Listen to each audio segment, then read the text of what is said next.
Mimi kwa kweli nimekuja tu kwanza kuwasalimia na kuwashukuru kwa mkutano mzuri.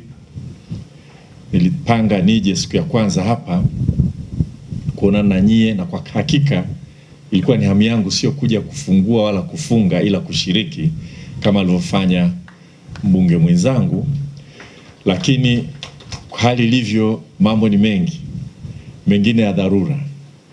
Kwa hiyo alijikuta mimi, naibu waziri, wote tumetawanyika kwenye nchi hii kufanya vitu ambavyo kwa kweli haviwezi kusubiri. Lakini nashukuru Mungu kwamba tumeweza kurudi, nimewawahi kabla mjaondoka, na nashukuru kwamba mnanipa fursa ya kuongea na nyie kidogo na kuwa mkuu. Kwa kweli nashukuru sana kwa kazi ambayo mmeifanya, na nimepewa taarifa ushiriki wenu ulivyokuwa mkubwa, mada zilivyowasilishwa na mjadala ulivyokuwa mzuri, na mapendekezo ambayo ni mengi ambayo yameshawekwa hapa, lakini mambo yataandikwa vizuri zaidi tuletewe. Kwa hiyo napenda kuwashukuru sana wenzangu wote mliokuwa hapa na wale ambao mnashiriki online kwenye mkutano huu. Napenda tu kuhakikishia kwamba kwa kweli tunachukulia mkutano huu kwa umakini mkubwa. Madhali sikuweza mimi binafsi kushiriki na naibu wangu hakuweza, na katibu mkuu bahati mbaya, naibu katibu mkuu, natumaini nitapata taarifa hata zile pepa zenyewe original ambazo zimekuwa presented tuweze kuzisoma, tujielimishe kama alivyofanya mheshimiwa mbunge mwenzangu, na kufanyia kazi mapendekezo ambayo mmeyaweka kwenye mkutano huu. Matumaini yangu kwamba mkutano huu utakapofanyika next year na Mwenyezi Mungu akatuweka hai, na kama tutaendelea kuwa katika nafasi hizi, mtaona ushiriki wa management ya Wizara ya Kilimo kwa ujumla wake kwa siku zote ambazo mtakuwa mnashirikiana. Maudhui ya mkutano huu muhimu sana, ni kati ya mambo ambayo tunazungumza kila siku. Mnazungumzia productivity, mnazungumzia efficiency kwenye kilimo. Sidhani kama kuna swala kubwa kuliko hilo sasa hivi kwetu kama tunataka kuendeleza kilimo. Kwa nitarudia mambo ambayo mara nyingi nasema, na msinichoke. Ukitaka kujua kwamba kweli tija kwenye kilimo ni ndogo, kuna namna mbili kubwa za kuangalia. Moja, chukua pato lote la taifa, angalia nani anachangia kwenye pato la taifa. Utakuta kwamba ajira, nguvu kazi inayokwenda kwenye kilimo ni 2/3 ya nguvu kazi yote hapa nchini, lakini inachangia chini ya 1/3 ya pato la taifa. Maana yake ni kwamba kile kinachozalishwa ndani ya nchi hii, wale walioko kwenye kilimo mchango wao kila mmoja ni mdogo. Ukiujumlisha wote unapata 1/3 tu ya lile pato la nchi yetu. Kwa hiyo kweli tija iko chini. Sasa tija ina maana mbili kwa Kiingereza, na naamini itabidi tuje tutafute lahaja ya kutosha kuelezea.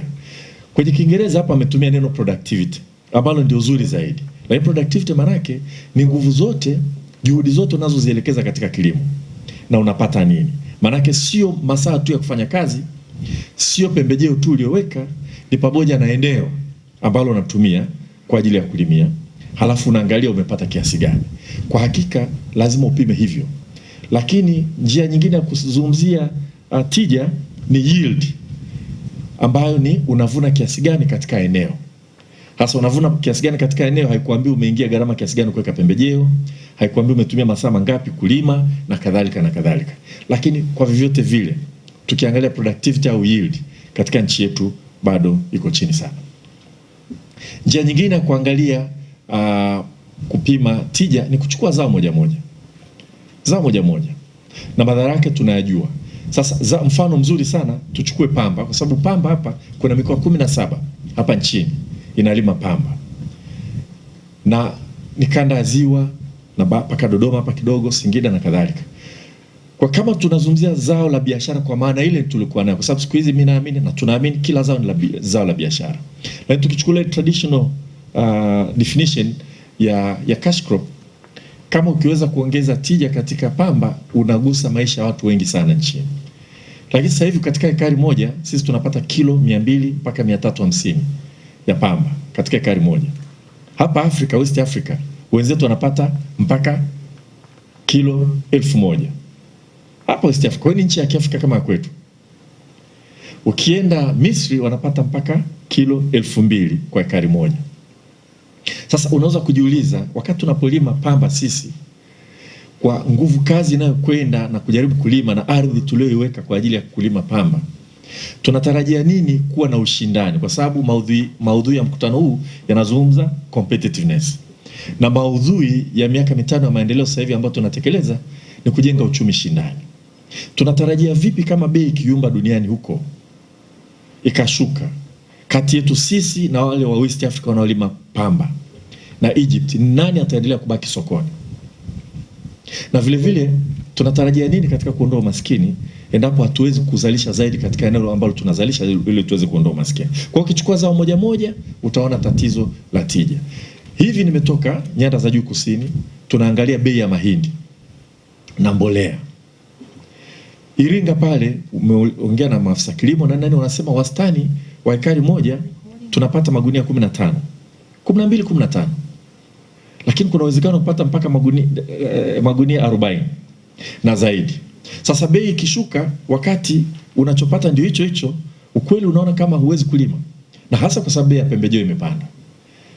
Lakini hebu fikiria mtu ambaye anapata magunia 40 kwa ekari moja, hiyo bei ingeshuka hata kwa 50%, hata 70%, bado angeweza akaendelea. Kwa tija hiyo ni tatizo kwenye mahindi tunavyoyaona. Sasa unaweza kuzungumza kwenye michikichi, unaweza kuzungumza kwenye alizeti. Ndio maana sasa hivi sisi tunatumia nusu trilioni ya hela zetu kuagiza mafuta ya kula kutoka nje. Sio kwa sababu hatuna ardhi ya kulima mazao ya mafuta. Tunayo ya kutosha na kubakisha.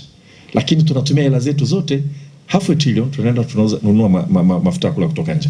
Kwa tuna hiyo changamoto. Sasa niongeze kidogo kuhusu maana ya tija, kabla sijajaribu kusema kitu ambacho ningependa niongee na nyie kwa kutafakari, na pengine itakuwa ni kati ya mambo ambayo tutazungumza tutakapokutana mwakani, Mungu akitujalia. Unajua, nitasema kitu kimoja ambacho kisipoeleweka kitakuwa na utata mkubwa, kwamba lengo na msukumo kwenye kilimo unatakiwa tupate vitu viwili kwa pamoja. Cha kwanza, tunataka bei ya mazao tunayotumia humu nchini ishuke, lakini tunataka kipato cha mkulima anayelima haya mazao kiongezeke. Those are twin objectives. Bei ya mazao tunauza nje hata ikipanda fine, lakini bei ya mazao tunayotumia hapa nchini, msukumo wa kilimo lazima utufanye bei hiyo ishuke, lakini kipato cha huyo mkulima kiongezeke. Tunaweza tukafanya hivyo kwa kuongeza tija, kwamba unapata kiasi gani kwa nguvu unayotumia kulima. Bei ya mazao tunayotumia nchini ikiongezeka, gharama ya maisha inaongezeka. Maanake anataka kuanzisha kiwanda ili kweli aajiri mtu afanye kazi, aone kweli mshahara unatosha, itahitaji umlipe hela nyingi zaidi. Usipomlipa hela za kutosha, utakuwa unajifanya unamlipa, naye atajifanya anafanya kazi, matokeo yake na viwanda vifanye kazi vizuri. You pretend to be paying them and they will pretend to be working for you. Na yote ni maigizo tu. Kwa hata tunapozungumza mshahara wetu, kigezo kikubwa sana cha mshahara upi unatosha ni uwezo wetu wa kununua chakula. Kwa sababu basket ya matumizi ya kaya zetu zaidi ya 50%, na zile za kipato cha chini 60%, hela inaenda kwenye chakula. Sasa fikiria mtu anataka kuanzisha kiwanda Tanzania, anataka kuajiri mtu, alafu bei ya mchele imeongezeka mara 2 au ya mahindi, ule mshahara anampa 300,000, ina maana hali yake ya maisha inazidi kuwa duni, hata kama ule mshahara mbaki pale pale. Lakini bei ikishuka mara 2, ina maana anaweza kanunua chakula cha kumtosha kwa mwezi mzima na kubakisha kwa shughuli nyingine za maendeleo. Kwa hiyo kwenye kilimo tuna fursa ya kuongeza mshahara halisi, real wage. Sasa endapo hatutakuwa na tija nzuri, tutakimbizana kuhakikisha kwamba bei ya mazao tunayotumia nchini, naomba nirudie, tunayotumia nchini, tutakimbizana kutafuta bei nzuri ipande ya mazao tunayotumia nchini, na tunasahau kwamba sekta nyingine tunapofanya hivyo gharama subsistence wage inabidi ipande ili mtu aweze kufanya kazi. Na nawaambieni ukweli, Watanzania sio wavivu, kwa sababu watu wanadhani watu ni wavivu. Usipowalipa vizuri afanye kazi vizuri. Ukienda nje Watanzania wanafanya kazi vizuri sana. Nilikuwa natoa mfano hata daladala tu, ukiangalia anaendesha daladala hapa Tanzania, anaendesha hana air condition, barabara ndio hivyo tena. Wewe unafikiri yeye na yule anaendesha basi pale Stockholm, unafikiri nani anafanya kazi kwa bidii zaidi? Kwa watu wetu ni hao ambao watu wakati mwingine watu wasema na wavivu, ndio wanaendesha madaladala huko mtaani, ndio hao wanaochunga mifugo, wanatoka nayo kuanzia huko Shinyanga wanakwenda mpaka Mbeya, wanapita porina kwenye miba. Hao ni wavivu kweli? Sio wavivu. Kwa hiyo tunachohitaji ni kujenga mazingira ambapo kazi unayofanya, ujira unaopata unatosha kuishi, na namna ya rahisi zaidi ya kuhakikisha kwamba ujira huo unatosha ni kuhakikisha kwamba gharama za maisha zinashuka. Na sehemu kubwa ya gharama za maisha kwa watu wetu wa kawaida iko kwenye chakula. Kwa hiyo kwenye tija, ukiongeza tija kwenye kilimo, bei ya mazao tunayotumia nchini inaweza kashuka, lakini kipato cha mkulima kikaongezeka. Kwa kama badala ya kupata magunia 15 kwa ekari akapata magunia 40, ile bei hata ikishuka by half bado ataongeza kipato chake. Na yule mnunuzi wa mahindi kwa ajili ya kula ugali akanunua kwa bei rahisi zaidi, ina maana hata kama Mei Mosi hatujapandisha mshahara, effectively tumepandisha mshahara wake, kwa sababu gharama kile kitu ambacho anakitumia kila siku ambacho ni chakula itakuwa imepungua. Upande wa pili, malighafi. Tunataka viwanda ambavyo vitatumia malighafi tunayozalisha hapa nchini. Hasa nimetumia mfano wa pamba, ina karatasi ndefu sana, huwa natembea nayo kama msaafu ya productivity. Tangu niingie kilimo naambia wanipe na update kuanzia korosho kwa hekta wananiambia ni 0.7, wakati tunaweza tukapata 1.4 korosho kwa hekta for mature trees. Kwa korosho tutazungumza, lakini tija iko chini. Ukienda ngano tunapata 1.5, tunaweza tukaenda mpaka 5. Ukienda yani yote hii list unaona kwamba ukiacha ile aggregate data kuangalia national income kwa jumla yake na distribution ya ajira kwenye zao moja moja, utaona hatuendi vizuri. Sasa endapo hatuongezi tija, utashindwa kuuza kwa bei ndogo, kwa sababu utaona hailipi. Mfano ambao ni wazi kabisa ni michikichi. Wataalamu wameniambia sisi kwetu michikichi yetu kwa hekta moja tunatoa mawese tani 1.6. Huko na wanatuambia kwamba sikujui kama kweli kwamba asili ya michikichi ni Kigoma. Huko duniani yote ilitokea Kigoma. Sijui kama ni kweli, lakini nasikia story hizo, sijui ni hekaya au ni ukweli. Haijalishi. Ukienda Malaysia sasa hivi wanatuambia wataalamu hao kwamba kwa hekta moja ya michikichi wanapata mafuta ya mawese tani 5 na wanasema mpaka tani 10. Sasa unashangaa nini? Tutashangaa nini kwamba badala ya kuwa na viwanda hapa vya kuzalisha mafuta ya kula, kwa sababu wote tunatumia mafuta ya kula na maeneo ya kulima michikichi ipo, lakini tunanunua mawese kutoka Malaysia, tunatumia nusu trilioni ya hela yetu kununua mafuta ya kula kwenda kumlisha mtu ambaye yuko kijijini anatafuta fursa ya kuzalisha mazao ambayo atauza apate fedha, lakini hauzi yale mazao. Sasa ukienda Dodoma huko, baadhi ya nyumba ukiziangalia standard moja, ukiacha household budget survey data, maprofesa wanajua how to measure poverty, waangalia hali ya nyumba tu inakupa muhtasari wa maisha ya mtu. Ukiangalia nyumba haina bati inakuambia kitu fulani, ukiangalia ukuta umejengwaje inakuambia kitu fulani, ukaangalia sakafu ikoje inakuambia kitu fulani, kaangalie choo kikoje inakupa kitu fulani. Sasa ukitembea huku utaona ule umaskini kwa macho. Na mtu ana shamba ambalo anaweza kalima alizeti, halimi alizeti lakini anatumia mafuta, na mafuta sehemu kubwa sisi tunanunua kutoka nje. Kwa tunachukua nusu trilioni ya hela ambayo ingeweza kazunguka kwenye uchumi wetu hapa, tukazungusha, tunachukua zile nusu trilioni zote tunapeleka kule. Halafu huyu bado hawezi kunyanyuka kwa sababu hajalima alizeti ya auze, na mwenye viwanda wanafanya kazi under capacity 20%. Mount Meru pale miezi 2-3 anafunga kwa sababu hana mafuta, hana nani za kutosha. Halafu vijana wetu mjini hawana kazi, unemployment is a big problem, na viwanda vya kuzalisha mafuta vigeuza vikachangia kwenye ajira, we're not doing it. Lakini kwa sababu ya tija ndogo, kwa hiyo mtu akizalisha akiuza anataka bei kubwa, hawezi, asipopata bei kubwa halimi sana, kwa sababu yeye kwa ekari anapata kidogo sana na nguvu anazotumia ni kubwa. Kwa hiyo kwa sababu kwa ekari anapata kidogo sana, asipopata bei nzuri kule anaona ni loss, anaacha kulima. Ni tija. Ndio maana nafurahi kwamba imekuwa ndio maudhui, sehemu kubwa sana maudhui ya mkutano wenu huko. Utaenda viwanda vya nguo, tunaagiza nguo kutoka nje, wakati tunaweza tukalima pamba ya kutosha na kuuza nje. Kila mahali, na nasema hatuendi kwenye mazao tu, hata katika mifugo. Na kama sikosea alikuwa ni Mheshimiwa Kikwete kwamba sisi ni wachungaji sio wafugaji. Nadhani kitu kama hicho. Kwa sababu kwanza kwenye mahindi tu ambalo tutazungumza mazao mengi ya kimkakati, lakini zao ambalo kweli la kimkakati Tanzania ni mahindi, mchele, maharage, kwa sababu yale tukiwa nayo hata usipokuwa na chochote tunakula mwaka mzima. Au vipi jamani? Kwenye mahindi tu wenzetu ile tija ni kubwa kiasi kwamba wanazalisha mahindi ya kula na mahindi mengi wanalisha mifugo. Wabala ukimzana na ng'ombe kutoka Shinyanga mpaka Mbeya, unaweza kuwa na more or less zero grazing, unawalisha nafaka. Kwa hiyo tija kwa kweli mlichosema ni kikubwa. Kwa hiyo tukiongeza tija kama nilivyosema, tutajenga mazingira ambayo bei ya mazao tunayotumia hapa nchini ishuke, lakini kipato cha mkulima anayozalisha kiongezeke.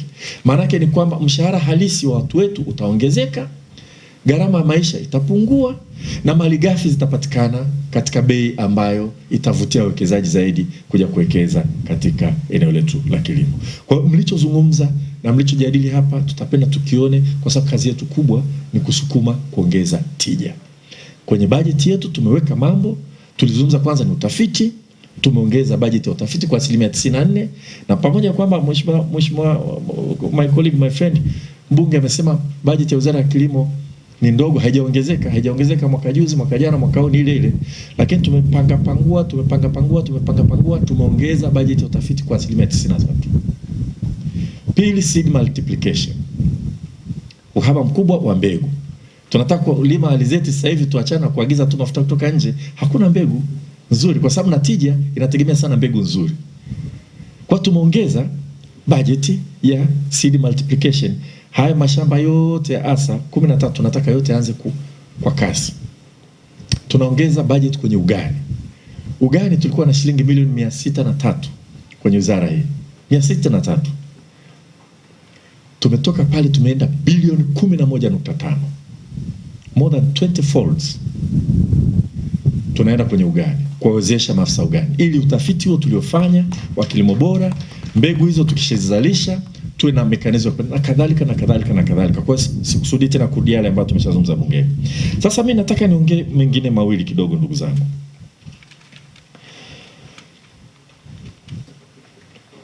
Kama ambavyo nimesikia presentation hapa, kuna nafasi ya sekta ya umma na nafasi ya sekta binafsi. Kuna mambo mengi sana sekta ya umma tunatakiwa tuyafanye, lakini wakati mwingine vile vile hatutaji yale ambayo sekta binafsi inatakiwa yafanye. Kwa hapa nitajaribu kuyataja yote kwa pamoja. Kwa hiyo serikali ondoa tozo hapa, kazi ya serikali kweli. Jenga mazingira, kazi ya serikali kweli. Fanya hivi, kazi ya serikali kweli. Na baadhi ya juhudi ambazo tumezifanya Wizara ya Kilimo sasa hivi kwa kushirikiana na sekta binafsi zinatupa matokeo ambayo ni yanashangaza, yanafurahisha. Lakini maeneo mengine mimi nachagiza sekta binafsi kwamba step up also. Ni kweli sekta ya umma inabidi ifanye kazi. Sasa nitatoa mfano. Nimetoka huko Njombe, nazungumza na watu, malalamika kweli soko la maparachichi. Kweli logistical arrangement. Kweli lazima tujenge bandari yetu. Na kazi hiyo tunajadili ndani kuhakikisha kwamba maparachichi haya yakitoka haraka au horticulture inaingia bandarini haraka, inakwenda Ulaya. Lakini vile vile nakwambia bwana, wanakuja kununua maparachichi hapa ni wa Kenya. Kwani ni watu wa serikali ya Kenya wananunua maparachichi? Sio sekta binafsi ya Kenya. Hii sekta binafsi yetu iko wapi? Ni kweli ni changamoto kuondoa parachichi kutoka Njombe mpaka Mombasa kusafirisha. No doubt about it. Ni rahisi zaidi tuwe na airport ya piki inapeleka, lazima tutumie bandari yetu. Yapo makampuni, nilikuwa naongea na Kirenga ya Tanzania, yanatumia bandari ambayo iko available sasa. Je, tungekuwa landlocked country ingekuwaje? Na kwa nini basi Ukiacha haya makampuni machache wanakuja kununua, hawa wanatoka neighboring country ndio wananunua, wanakwenda kule wanapaki, anapeleka. Kwani ni serikali ya Kenya inafanya hivyo au ni sekta binafsi ya Kenya? Ni serikali ya Kenya au sekta binafsi? Kwa hiyo kidogo na mimi nachagiza, nakubali kabisa kuna role ya serikali kufanya, lakini na sekta binafsi tunahitaji step forward. Twende na sehemu nyingi, kwa tunaposema sekta binafsi ndio engine ya uchumi wa nchi yetu, maanake lazima iwe ni hiyo. Maana vinginevyo tutasema sekta ya umma ndio engine, sio tunasema sekta binafsi. Kwa hiyo na sekta binafsi inachagiza isogee, step up. Kuna role kubwa sana ya kuplay ambayo inaweza kutusaidia. Wapo ambao wanafanya vizuri sana, lakini bado tunaweza tukafanya. Tukiweza tukalalamika tu. Lazima na sekta binafsi tukikaa tujiulize tunaweza tukafanya nini. Sasa partnership ya sekta binafsi na serikali. Nitatoa mfano wa vitu vichache. Moja, utasikia sasa hivi kwenye watu wanalalamika, tunataka kuuza soya, serikali iwezeshe, serikali iwezeshe soya, tunataka, kuna soko kubwa sana China, serikali. Ni kweli kuna role ya serikali. Moja wapo kuhakikisha kwamba mbegu zinapatikana haraka na nzuri. Moja wapo kutoa huduma ya ugani ili uzalishaji uwe unaenda vizuri. Lakini kuna role ya sekta binafsi ambayo vile vile inasaidia kutake opportunity ya soko ambalo lipo. Kwa tarehe 9 mwezi huu nimeita wote wafanyabiashara wa soya ambao wanasema wako tayari wamepata soko China. Tutakutana nao hapa Dodoma. Nataka tukubaliane. Je, mna soko? Ndio. Mko tayari kuingia kwenye contract farming na wakulima? Kama mko tayari, sisi tutawasaidieni. Wakulima wawe na contract, walime wakijua soko liko wapi. Sasa serikali hainunui na kwenda kuuza. Pamoja kwamba tuna bodi ya nafaka na mazao mchanganyiko ambayo ina kazi kubwa ya kufanya mambo hayo, lakini kwa sasa hivi haitawezekana. Kama kweli sekta binafsi ni engine, tungependa hawa wafanyabiashara watuambie. Sisi tutawasaidia kuingia contract. Unajua kuna wakati serikali ilipiga debe sana kilimo cha mbaazi. Alipokuja waziri mkuu wa India, piga debe kweli, kuna soko kubwa pale, watu wakalima mbaazi, alafu soko halikupatikana. Sasa hiyo kelele ilikuwa ni kubwa sana. Sasa tunataka twende kwenye soya. Na sisi serikali tuko tayari kuchukua hatua. Lakini nataka na sekta binafsi hiyo ambayo ni engine ya growth. Katibu mkuu atawaita. Na mimi personally nitachia kikao hicho. Kampuni ya Lyon, wewe una soko China tayari, una contract ya kuuza soya, ndio. Uko tayari kuingia mkataba na wakulima, ndio. Basi sisi serikali tutakufacilitate kukulink na wakulima. Alafu sisi tutapiga debe. Limeni soya. Soko lipo. Alafu akivuna utanunua kwa ile bei, alafu utauza China. Na balozi wetu kule ni very active, atasaidia kujenga ile framework ya kuhakikisha kwamba biashara inaenda vizuri. Kwa hilo moja alikuwa anataka kusema. Hapo ni partnership ya public and private sector. Kwa haiwezekani kawa ni public private sector tuseme serikali, lakini hatuwezi na serikali ikifanya biashara, sasa serikali imeingia kwenye biashara. Kwa there is a role for private sector. Tuna role yetu kama serikali, no doubt about it. Moja wapo unajua uhaba wa mbegu. Nimeshasema. Sasa wale ambao wanataka kuingiza mbegu kwa ajili ya kulima soya na contract ipo, nitatoa kibali kwa dharura. Kwa isiwe kikwazo. Tumefanya hivyo kwenye ngano. Wakati tulivyoanza kampeni ya ngano, tukapata private sector wamekubali watanunua ngano ya wananchi. Mbegu ilikuwa hamna mbegu bora ya kutosha ili ilete tija.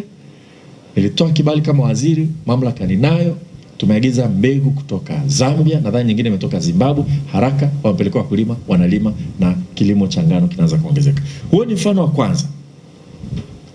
Sekta binafsi maneno, vitendo. Njooni sasa. Wote mnataka kwenda kuuza. Njooni, tukubaliane, tuingie mkataba, alafu sisi kama serikali tutawasaidia ni mkataba. Namna kualiki na wakulima. Wakulima wakubwa wanataka kulima soya. Walime wakiwa na uhakika wa soko. Ili mimi nisianze kutangaza soya limeni soya, alafu baadaye tunatafuta mtu wa kununua hamna. Tutawaambiaje? Sawa jamani? La pili, sukari. Nilivyoanza kuwa waziri wa kilimo, nilitulia kidogo. Nilitumia muda mrefu kidogo kuangalia maeneo mbalimbali. Niliapishwa tarehe 9 mwezi wa 12. Mwezi wa 12 wote ulikuwa ukinisikia. Mwezi wa kwanza karibu wote unisikie. Mwezi wa pili nikaanza ziara kwenye viwanda vya sukari. Nikaona hili nalo ni eneo ambalo kidogo linatushangaza. Tuna wakulima wanalima miwa, wanakosa soko mahali pa kuuza miwa. Tena wengine wakapata soko kupeleka miwa Kenya, wakakatazwa. Wakasema tunapeleka malighafi Kenya, lakini viwanda havinunui miwa. Pale bonde la Kilombero tunateketeza miwa tani 350 annually. Hakuna mnunuzi. Kiwanda haki-expand kwa absorb miwa yote. Zile tani 350 ni sawa na tani 35,000 za sukari. Kwa hiyo tunachukua ile miwa imelimwa, tunatupa, alafu tunaagiza sukari kutoka nje. Tunaagiza tani takriban 40,000. Kwa tungeweza tukamaliza sugar gap very quickly kwa kufanya vile. Sasa nilivyokwenda nilikuwa nawaambia wale wenye viwanda, na wakumbusha tu na nong'ona, tunajua mna contract, hivi viwanda vilikuwa vya serikali vimebinafsishwa na mlikuwa na masharti ya kuexpand na kuwekeza. Ali-expand na kuwekeza inavyotakiwa ni TPC pale Moshi peke yake kama inavyotakiwa, wengine hamjafanya. Kasema sasa, unajua bwana, mimi kidogo nitakuwa kichwa maji hapa, pengine nitaanza kuleta kiwanda kingine bonde la Kilombero, na nitakuwa nawasema sana hadharani. Na ukisema sekta binafsi sio jadi nzuri. Sasa nitakuwa nawasema hamfanyi hata yield pale Kilombero ni half of the TPC. Na wenyewe wakaniambia, lakini na wewe waziri, mlikuwa mnaingiza sukari, sasa natumia maneno yao, kiholela. Kasababisha sisi tunashindwa kuexpand kwa sababu mliosema predictability of national policy. Kwa maana mnataka kuendeleza sekta ya sukari nchini, lakini wafanyabiashara wakija wanataka kuingiza sukari, mnawapa vibali, wanaingiza. Na sukari nyingine huko nje ni byproduct, au iko ina enjoy subsidy. Mnaileta hapa, tunashindwa kushindana, kwa hiyo si hatuongezi uzalishaji wa sukari.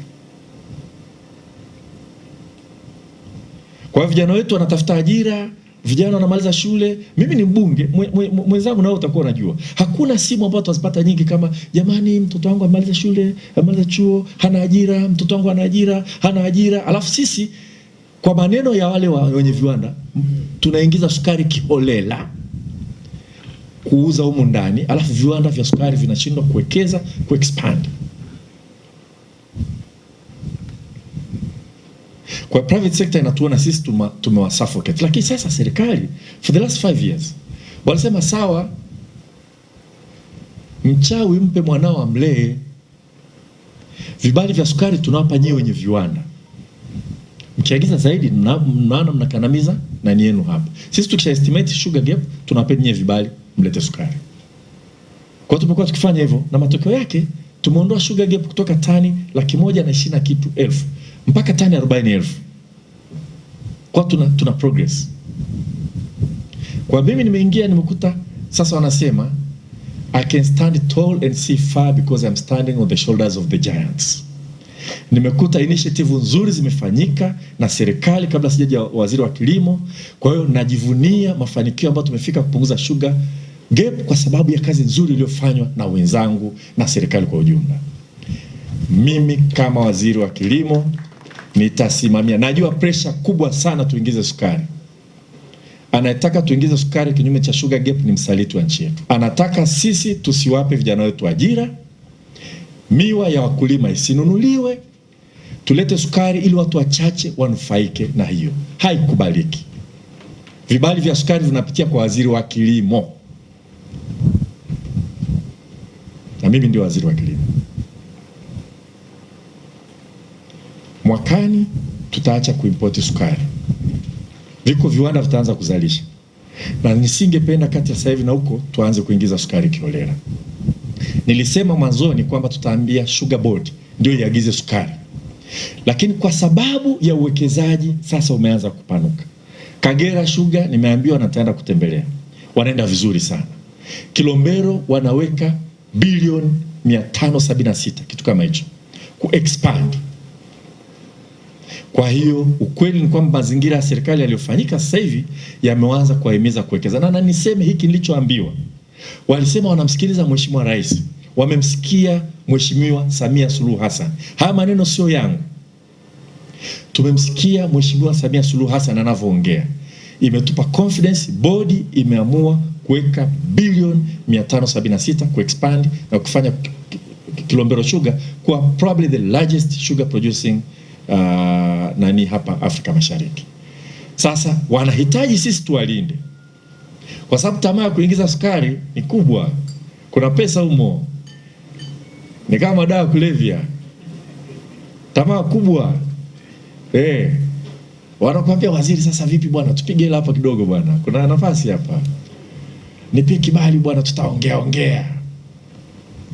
Bado tutatoa vibali vya kuingiza sukari kwa wale wenye makampuni kwa msimu huu, na utakuwa wa mwisho. Sasa na mimi natoa wito kwa private sector sasa. Kwa mazingira hayo ya serikali ambayo yamekuwa predictable, maneno hapana, wekezeni. Au vipi? Nimesema kila mtu ana role yake. Serikali ina role na private sector ina. Sisi tutasimamia sasa. Mnataka tuwe stable, kupunguza uingizaji wa sukari, tutastand firm. We will withstand all kind of pressures from anywhere, because we want employment for our youth. And as a Minister for Agriculture, I want to see farmers sell their sugar cane and make more money and live a good life. Nataka tuache kutupa miwa alafu tunaagiza sukari kutoka nje. Mheshimiwa Kuriswa, hiyo inakuwaje hiyo? Tunatupa miwa alafu tunaagiza sukari kutoka nje. Tumelaaniwa. Ni laana hii. Kwa hiyo hilo ni moja. La sukari. Ngano tumefanya makubaliano mazuri sana private sector. Na ni mfano mzuri sana wa public private sector collaboration. Na hili napenda tena kuwashukuru sana private sector. Na namtaka kumtaja kabisa Bakhresa. Tulikaa nao, tukawaambia jamani, sisi tuna uwezo, wataalamu wananiambia tunaweza kuzalisha ngano mpaka tani 300, 350, 400 na huenda zaidi. Lakini hatuzalishi. Sasa hivi tumezalisha ngano tani 77,000 msimu uliopita. Ukienda kwenye yale mashamba Basuto wapi yameketi tu, hayafanyi kitu. Ukienda wakulima Sumbawanga, Makete wanataka kuuza, lakini tunaagiza tani 800 kutoka nje. Ukiuliza wakulima walikuwa wanasema bwana, bei ndogo. Of course bei ndogo vile vile kwa sababu tija ndogo.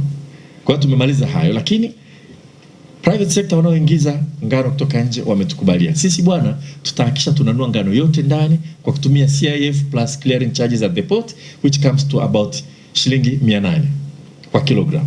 Na wakulima wote wanasema hii ni super. Mkurugenzi wangu wa mazao nadhani ameenda kukagua kwa sababu mambo yanakwenda. Sasa ukichanganya hiyo na alichofanya waziri wetu wa fedha chini ya uongozi wa rais wetu Mheshimiwa Samia Suluhu Hassan kwa miaka miwili, Mheshimiwa, miaka miwili Wizara ya Kilimo ilikuwa ikiomba, tunaomba tu excise duty ya bia inayotumia shayiri ya ndani ipungue ili tu attract ujenzi wa kiwanda cha kimea hapa Tanzania, turudishe uzalishaji wa shayiri hapa nchini. Shayiri na ngano kitu almost the same. Kwa miaka miwili it didn't happen. Mwaka huu budget imetangazwa na watu wanadhani kwamba kodi ya bia imeshuka. Sasa watashangaa bei ya bia ishuki. Alichofanya waziri wa fedha amesema ukitengeneza bia kwa kutumia kimea cha ndani unapewa excise duty ndogo kuliko ukitumia bia inatumia kimea cha nje au bia iliyokuwa imported. Na matokeo yake Tanzania Breweries Limited wanajenga kiwanda hapa Dodoma kikubwa ambacho kinaunda soko la shayiri tani 35,000 annually. Kiwanda kitakamilika within 2 years. Sasa wakulima, hiyo ni neema kubwa. Makete, Sumbawanga, Simanjiro, Karatu, Hanang kule Siha ni neema kubwa kwa wakulima, kwa sababu so far tulichokuwa tunafanya hapa, ukinywa bia, ukinywa bia moja hivi, ajira nje ya nchi. Na pesa kwa mkulima wa shayiri nje ya nchi, na uwezo wa kulima shayiri upo. Kwa hiyo sasa hivi nadhani tunaenda vizuri, na hiyo ni kwa sababu ya public private partnership. Kwamba nyie mnataka serikali ijenge mazingira, imejenga, na private sector steps on the plate na kufanya what needs to be done. Cha mwisho ambacho tunakifanya sasa hivi mtakiona kwenye alizeti. Alizeti tunafanya kama operation, naamini itabidi tuendelee kama miaka 2-3 hivi.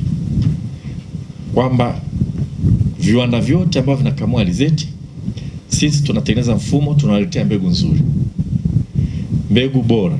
Mbegu bora ya record ya Tanzania haitoshi. Ndio maana katika vipaumbele vya wizara, cha kwanza utafiti, cha pili seed multiplication, tatu ugani na kadhalika. Kwa hiyo wote baada ya kusema sasa tunazalisha under capacity kwa sababu hatuna malighafi ya kutosha, tunaleta mbegu, alafu wewe mwenye kiwanda utaingia mkataba na wakulima. Kwa hiyo mkulima wa alizeti ana uhakika kwamba akivuna atauza. Tunaamini kwamba viwanda vyote vilivyopo sasa vitachangamka as a private sector, vita step on the plate, tuingie mkataba huu, alafu tuhakikishe kwamba wakulima wanalima alizeti ya kutosha na wenyewe watakamua mafuta ya kutosha. Tutazalisha mafuta ya kutosha. Na si lazima tuyale sisi kwa sababu mafuta ya alizeti kidogo ghali. Ingawaje ni bora zaidi. Tuko tayari wazalishe wauze nje. Nasikia Mount Meru walikuwa wanauza mpaka Scandinavian countries zamani.